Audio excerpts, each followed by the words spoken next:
ከዚህ በመቀጠል ወደ ትምህርት ነው የምወስዳችሁ። ትምህርቱን የሚያስተምሩን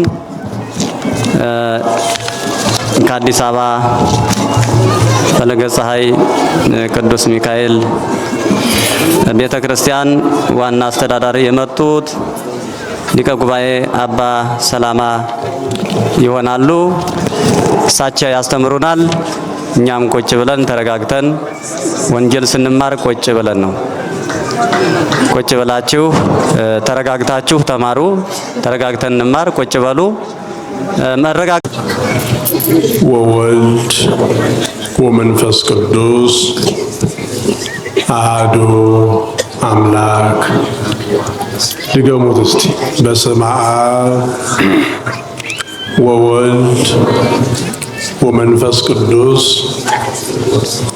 አሐዱ አምላክ። በስመ አብ ወወልድ ወመንፈስ ቅዱስ አሐዱ አምላክ አሜን። ከሁሉ ነገር አስቀድሞ በቸርነት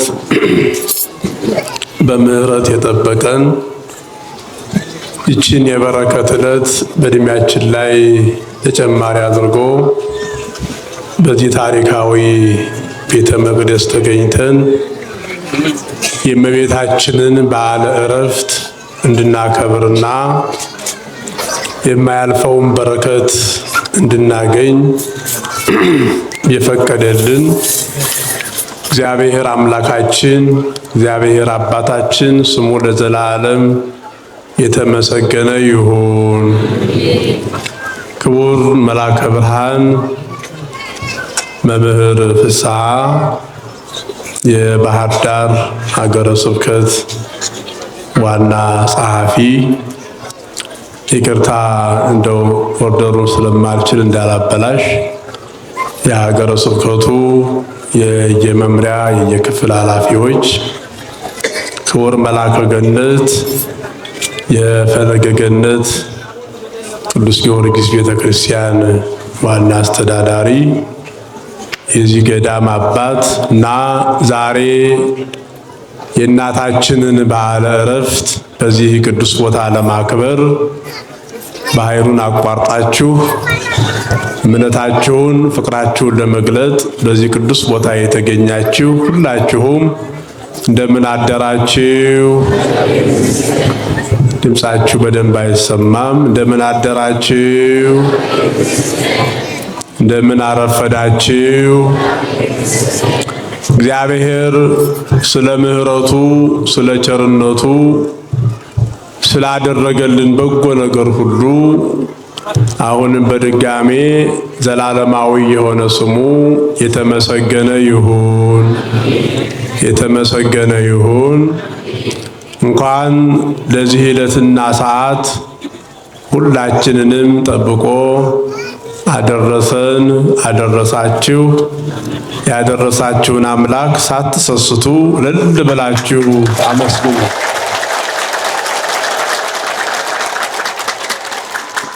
እያድለው ሞተ ክርስቶስ ለሥጋ አባሉ ሞትሰ ለመዋቲ ይደሉ ሞታ ለማርያም የአጽብ ለኩሉ።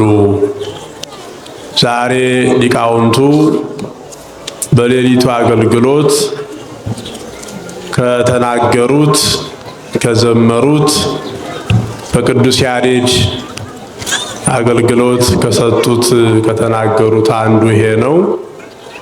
ይሄም መነሻ አድርገን ጥቂት ነገር ስለ ዛሬው በዓል ስለ እመቤታችን በዓለ ዕረፍት ጥቂት ነገር ነው የምንነጋገረው። እንግዲህ ከኔ በረቱ በእድሜም በእውቀትም የተሻሉ ሊቃውንት አሉ። እንደው ለመታዘዝ ያክል ነው። እኔ እንደው እንግዳ ስለሆኑ ክፉ ለማክበር ነው እንጂ የተሻለ አንበው የተሻለ ተርጉመው ከዚያም በምስጢር ማሳየት የሚችሉ ሊቃውንት ያሉበት ሀገረ ስብከት ነው፣ ገዳም ነው። እንደው ትንሽ ለመታዘዝ ያክል ነው። እግዚአብሔር በመካከላችን ሆኖ እንዲያስተምረን እንዲመክረን ፈቃዱ ይሁንልን። አሜን በሉ እስቲ ሁላችሁ። ማን ያስተምረን? ማን ነው የሚመክረን? እሱ ነው። በዚህ አውደ ምሕረት ባለቤቱ እግዚአብሔር ነው። እኛ ምናልባት ታዛዦች ወይም ደግሞ ባላደራዎች ልንሆን እንችላለን እንጂ የመቅደሱ ባለቤት ለኛ የሚገባውን መልእክት የሚያስተላልፍ እግዚአብሔር ነውና እግዚአብሔር እንዲያስተምረን ፈቃዱ ይሁንልን።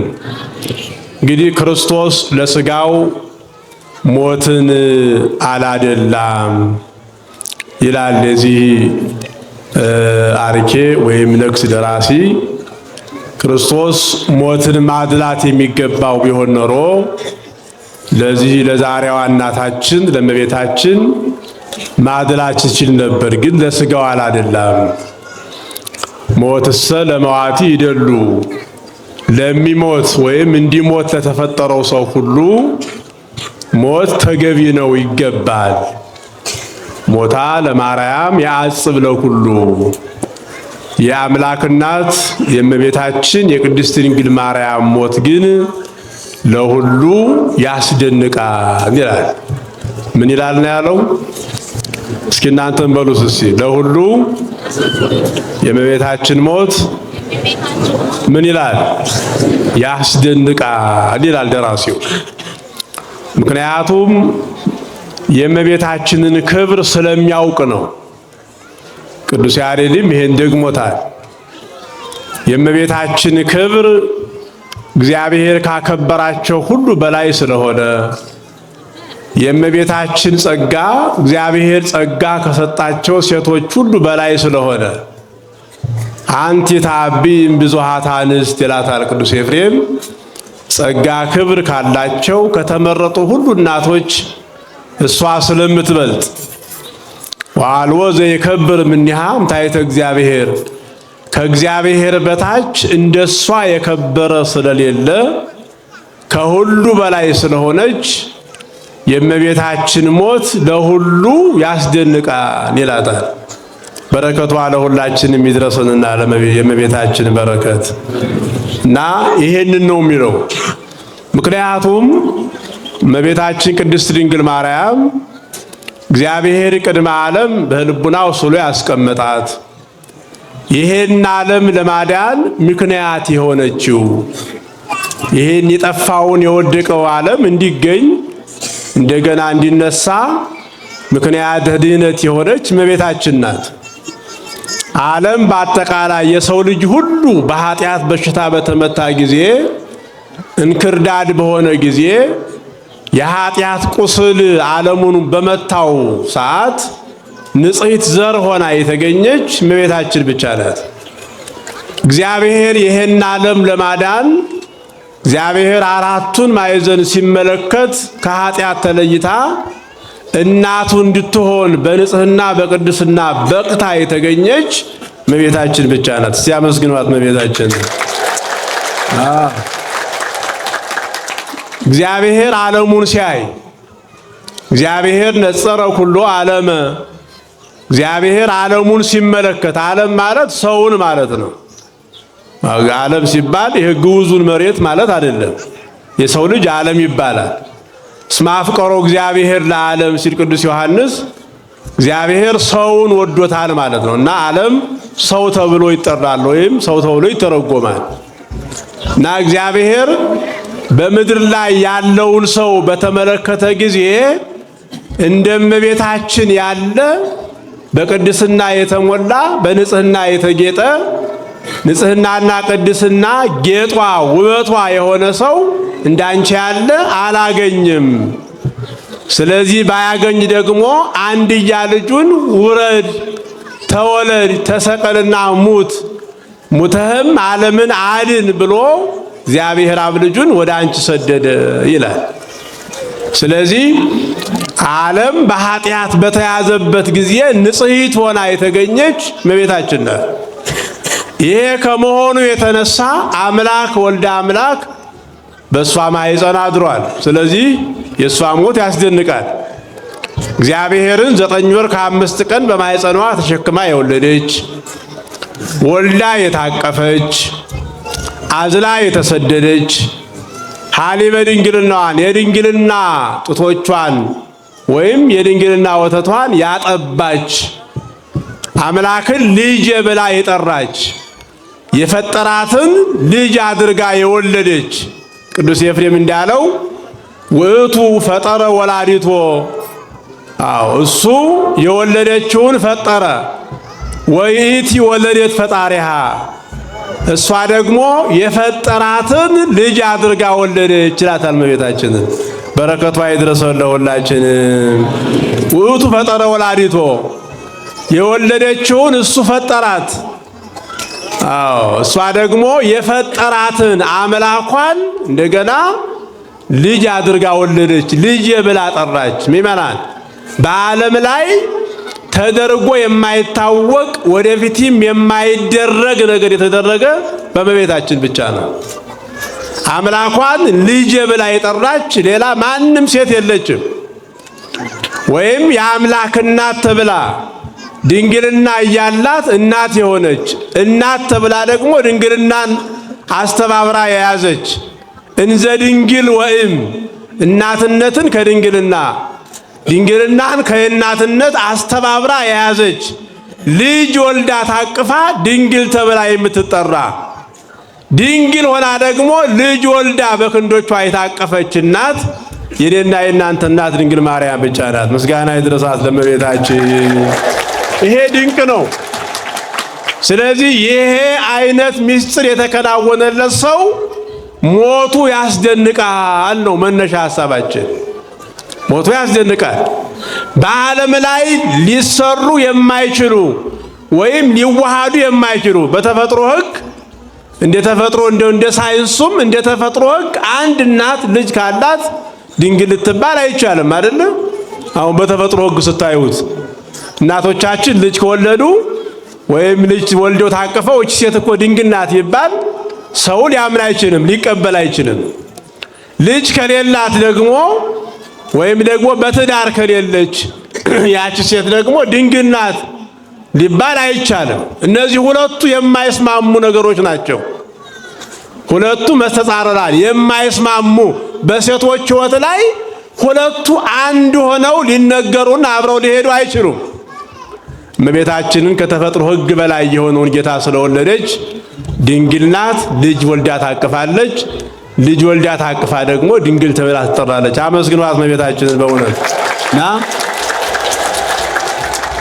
ይሄ ምስጢር የተከናወነላት አምላክን በድንግልና የወለደች ሞትን የሚገድል ሞትን ለሚያሸንፈው ለእግዚአብሔር እናት የሆነችው ድንግል ማርያም እንዴት ትሞታለች ነው የሚል ደራሲው።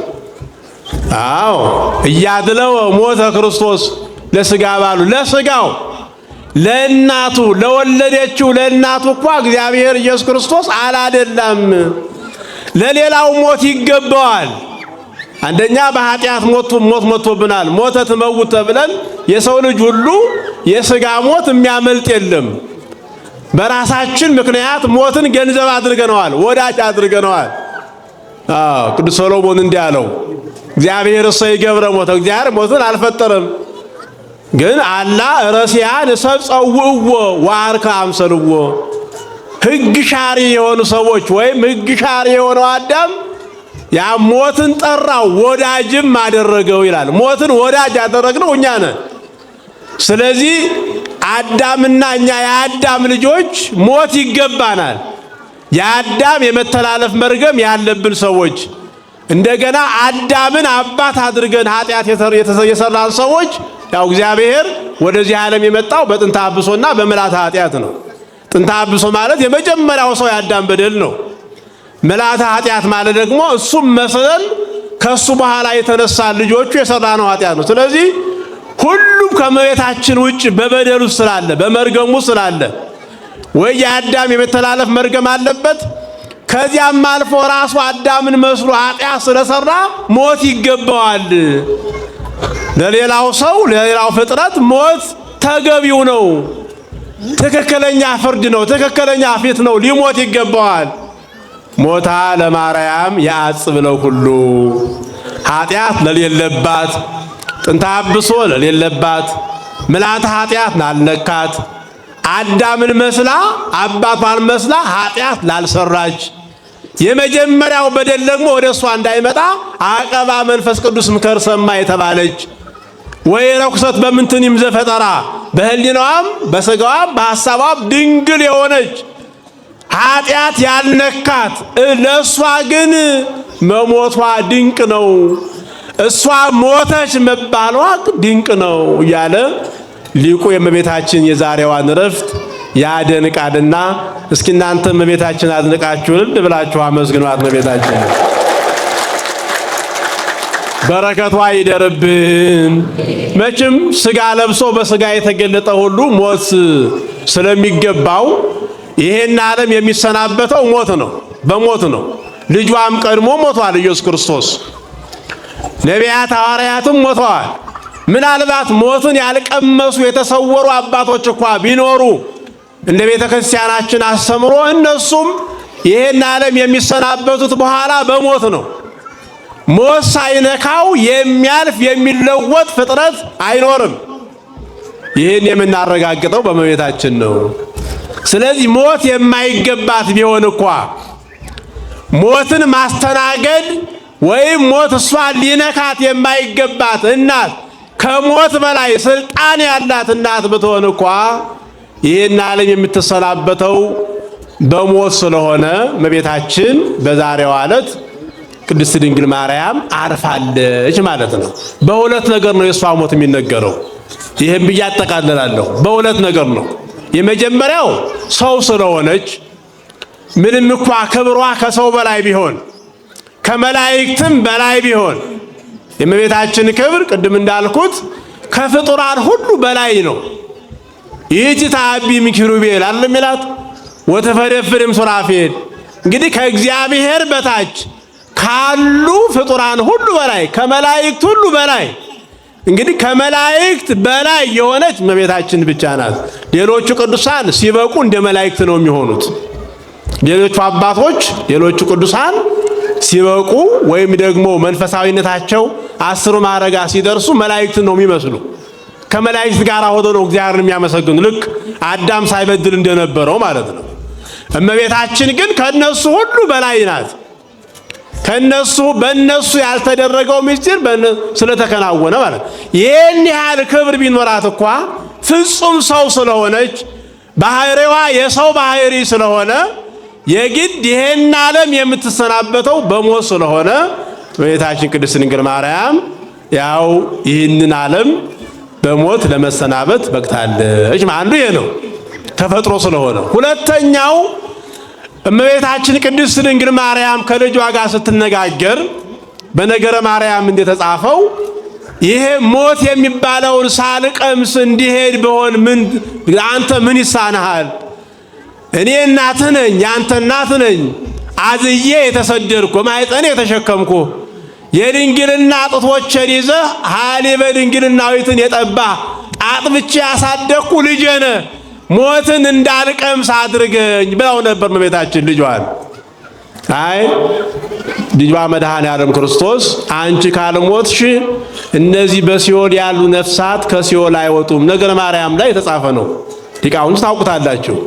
እነዚህ በአንቺ ምልጃ፣ በአንቺ ቃል ኪዳን፣ በአንቺ ረፍት እነዚህ ይድናሉ የሚል ጌታችን ኢየሱስ ክርስቶስ ነገራት። ይሄ ብቻ አይደለም፣ ሲኦልን አዙረው በሲኦል ያሉ ነፍሳትን አዙረው እንዲያሳዩት አደረገ ይላል። እነዚህ ሁሉ ነፍሳት ከአንቺ ረፍት በኋላ በአንቺ ምልጃ በልጅሽ ቸርነት ከሲኦል ይወጣሉ አላት መልአኩ። እንዲህማ ከሆነ ርኅራኄ ልብ ስለሆነች እመቤታችን አንድ ጊዜ ብቻ ሳይሆን 7 ጊዜም ብሞት ለነዚህ ለልጆቼ ቤዛ የምሆን ከሆነ አንድ ጊዜ ብቻ ሳይሆን 7 ጊዜ ብሞት አለች እመቤታችን። ኧረ አመስግኗት ድንግል ማርያምን። በረከቷ ይድረሰን። በረከቷ ቅድስናዋ ሁላችንን ይባርከን። ይሄን ስትባል እመቤታችን ሞትን መረጠች። ስለዚህ ልጇ በተቀበረበት ቦታ ላይ ቆማ ስትጸልይ መጀመሪያ የእግዚአብሔር መልአክ መጥቶ እንደነገራት በኋላ ቅዱሳን 12ቱም ሐዋርያት ልጇ መድኃኔዓለም ነግሯቸው የሞቷን ነገር እንዳወቁ እንደተሰበሰቡ የዛሬው የስንክሳሩ ታሪክ ጥር 21 ቀን የሚነበበው ያስረዳል። ቅዱሳን ሐዋርያት ተሰበሰቡ። ልጇ መድኃኔዓለም ክርስቶስ ከቅዱሳን መላእክት ጋር እሷ ወዳለችበት መጣ።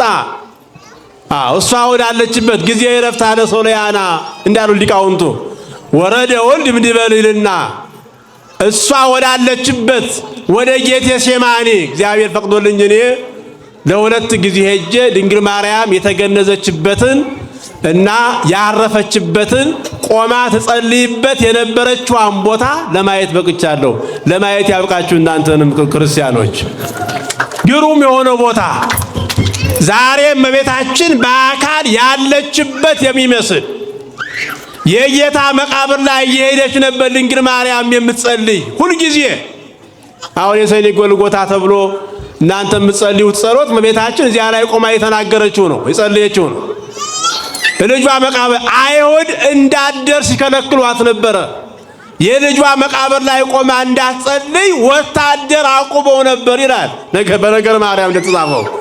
እመቤታችን ግን እሷ እንዳትመጣ መቃብሩን የሚጠብቁ ወታደሮች ሰይፍ ይዘው ቆመው፣ እሷ ግን ጸጋዋ ጋርዷቸው ማንም ሳያያት ወታደሮች ቆመው፣ እሷ ግን ገብታ ልጇ መቃብር ላይ ጸልያ ወደ ማረፊያዋ ትመጣ ነበር። ምስጋና ይድረሳት ለእመቤታችን። አያዩዋትም ነበረ ይላል።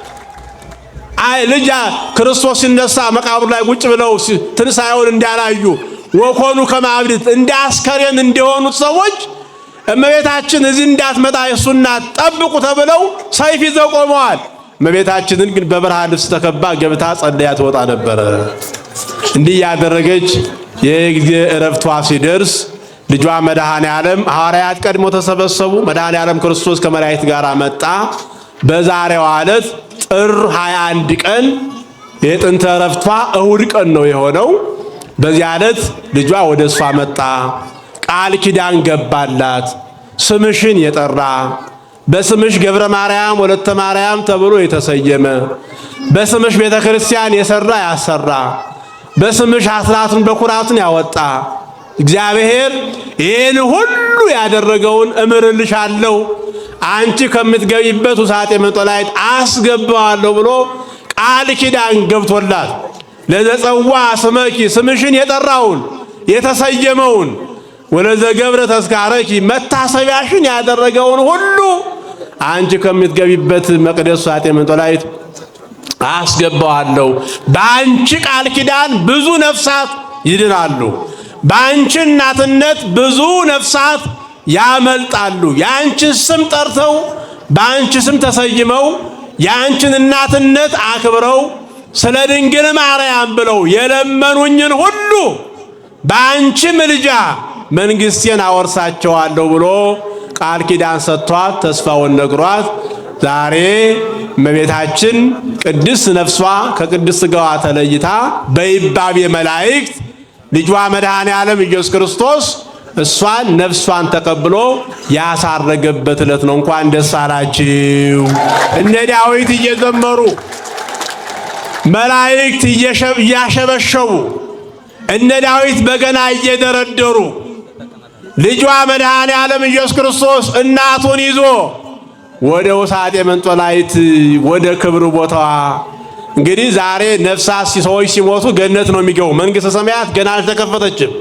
ምእመናን አንድ ነገር ማወቅ ያለብን እንደ ኦርቶዶክሳዊት ቤተክርስቲያን አስተምሮ አሁን ባልተከፈተችዋ መንግሥተ ሰማያት ያለች የአምላክና ድንግል ማርያም ብቻ ናት።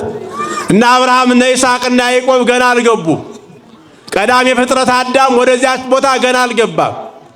ሌሎችም ቅዱሳን እግዚአብሔርን በክብር ያገለገሉ አባቶች ወደዚያች አልገቡም። ገነት ነው ያለው። መንግሥተ ሰማያት ገና ዝግ ነው ያለች። የኔና የእናንተ እናት ድንግል ማርያም ግን በመንግሥተ ሰማያት ነው ያለች። በረከቷ ይድረሰን፣ በረከቷ ይድረሰን። እመቤታችን ነፍሷ ከሥጋዋ ተለይታ ሥጋዋ በመቃብር የቀረ አይደለም። ዛሬም ጌቴሴማኒ ስትሄዱ የእመቤታችን መቃብር እንደ ልጇ መቃብር ስጋዋ ተነስቶ ባዶ መቃብር ነው ያለው። ያንን ነው ሄደን የምንዳስሰው። እንደ ልጇ በሶስተኛው ቀን ተነስታለች። ኧረ ምስጋና ይድረሳት ለእመቤታችን። ምክንያቱም ስጋዋ መበስበስን ያይ ዘንድ ልጇ ስለማይወድ። አዎ ወይትሁቦ ለጻድቅ ቀይራይ ሙስና ይላል ዳዊት።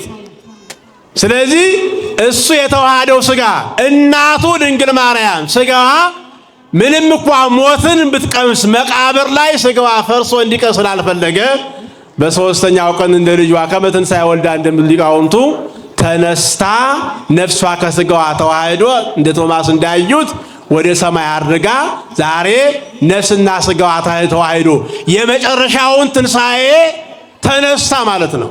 አሁን የመጨረሻውን ትንሣኤ ተነሳ ቅዱስ የለም። አሁን በምጽአት ነው ሁሉም ዋጋ ተቀብሎ ወደ እግዚአብሔር መንግሥት የሚገባው። ቅዱስ ጳውሎስ እንዳለው ቀደሙነ በተጋድሎ ወይ ቀደሙነ በነሲአ ክብር። አሁን ምንም እንኳን እንደከበሩ መጽሐፍ ቅዱስ ቢነግረንም ዋጋ ለመቀበል ግን ገና በትንሣኤ ዘጉባኤ ነው። እስካሁን ያሉት ቅዱሳን ሁሉ ገና ትንሣኤ ዘጉባኤ ይጠብቃሉ። እመቤታችን ግን የመጨረሻውን ትንሣኤ ተነስታ በልጇ ቀኝ ተቀምጣ ነው ያለች። ኧረ ደስ ይበላችሁ። እመቤታችን በረከት ይድረሰን። የመጨረሻውን ትንሣኤ ተነስታለች ድንግል ማርያም። ሞተች ብቻ ብለን አልቀረንም። የሥጋ ሞት ሞተች ወይም ሞታ ሥጋዋ ነፍስና ሥጋዋ በሞት ተለየ ብለን አይደለም የምናበቃው። ከሞተችም በኋላ ነፍስና ሥጋዋ ተዋህዶ ድንግል ማርያም በተዋህዶ የመጨረሻውን ትንሣኤ ተነስታ በልጇ ቀኝ በመንግሥተ ሰማያት በተዘጋቸው ቤት እመቤታችን በዚያን ያለችውና እንኳን ደስ አላችሁ ነው። ሞቷ ቢያስደንቀንም ሞትን መቅመሷ የሚያስደንቅ ቢሆንም የእመቤታችን ሞት ሰው ሞት የማይገባው ቢሆን ኖሮ የማትሞተው እመቤታችን ነበረች፣ ድንግል ማርያም ነበረች። የሰው ባህሪ ሞትን የሚያመልጥ ቢሆን ኖሮ ከኃጢአት የተለየች እሷ ስለሆነች ሞት የማይነካት እሷ ነበረች። ግን ተፈጥሮ ስለሆነ ሞትን ቀምሳ በትንሣኤ ሞት እንዲል አድርጋ እንደ ልጇ ተሰጥመ ሞት ውስተ ሞዓቱ እንዳለ ቅዱስ ኢሳይያስ ሞትን አሸንፋ እንደ ልጇ ሞትን ረግጣ ሞት እንዲል አድርጋ በመንግሥተ ሰማያት ያለች እናታችን ድንግል ማርያም ናትና ዛሬ ዕረፍቷ ነው። እንግዲህ አስተርዮም ይባላል። አስተርዮ ከልደት ጀምሮ ነው መገለጥ። ልደትም አስተርዮ ነው፣ ጥምቀትም አስተርዮ ነው። እመቤታችን ዛሬም አስተርዮ ይባላል። እንግዲህ በተለይ በዚህ ሁሉ የእመቤታችን መገለጥ አብሮ አለ። በልደቱ ክርስቶስ ሲወለድ ክርስቶስ ተገለጠ ሲባል ክርስቶስ አምላክ ነውና እመቤታችንም የአምላክ እናት መሆኗ ተገልጧል። በዮርዳኖስም የሥላሴ ኢይቤ ዘላዕለ ዝንቱ ወልዴ አላ ይቤ ዝንቱ ውእቱ ወልዴ። በዚህ ሥጋ ላይ አድሮ ያለው ልጄ ነው አይደለም ያለ፣ በተዋህዶ ይህ ልጄ ነው አለ ከድንግል የተወለደውን። ስለዚህ ልጄ ነው ስላለው እግዚአብሔር አብ ድንግል ማርያም የወለደችው አምላክን ነው ብለው ሊቃውንቱ የአምላክ እናት መሆኗ ተገልጧል ማለት ነው። ዛሬ ደግሞ በጊዜ ዕረፍቷ አስተርዮ የሚባለው የእመቤታችን ምልጃዋ፣ ርኅራኄዋ፣ እናትነቷ ተገልጧል። ታውፋንያ የሚባለው ታውቁታላችሁ። የአይሁድ አለቃ ድንግል ማርያምን ገንዘው እንቀብራለን ሲሉ መጥቶ የድንግል ማርያምን አስከሬን ልጇ ከዚህ በፊት ተነስቷል፣ አሁን ደግሞ እሷ ተነሳች እንዳይሉን እናቃጥለው ብሎ የአልጋውን ሸንኮር ሲይዝ መልአኩ በረቂቅ ሰይፍ መታው ይላል። ስዕሉ ላይ ታችሁ ከሆነ የሶፎንያስ እጅ አልጋው ላይ ተንጠልጥሎ ዛሬም ይታያል። እመቤታችን ግን ይህን ስለማትፈልግ የሰውን ድህነቱን እንጂ ጥፋቱን ስለማትፈልግ ቅዱስ ጴጥሮስን ነግራ ይህን የተቆረጡ እጆቹን እንዲመለሱ አድርግ ጸልይ አለችው። የእሷ ምልጃ የቅዱስ ጴጥሮስ ጸሎት አንድ ላይ ሆኖ ያ የተቆረጠው የታውፋንያ እጅ እንደገና ተቀጥለው ሙሉ ሰው እንዲሆን አድርጋለች። በዚህ ደግሞ እመቤታችን ይህን በማድረጓ የምህረት እናት ለጠላት እንኳ የምትራራ እሷን የእሷን ሥጋ ለማቃጠል ለመጣው እንኳ ድንግል ማርያም ርኅሪተ ልብ መሆኗ የፍቅር እናት መሆኗ የተገለጠበት ዕለት ነው ማለት ነው። የሰማነውን በልቡናችን ያሳድርብን። ወስብሐት ለእግዚአብሔር። እግዚአብሔር ይስጥልን።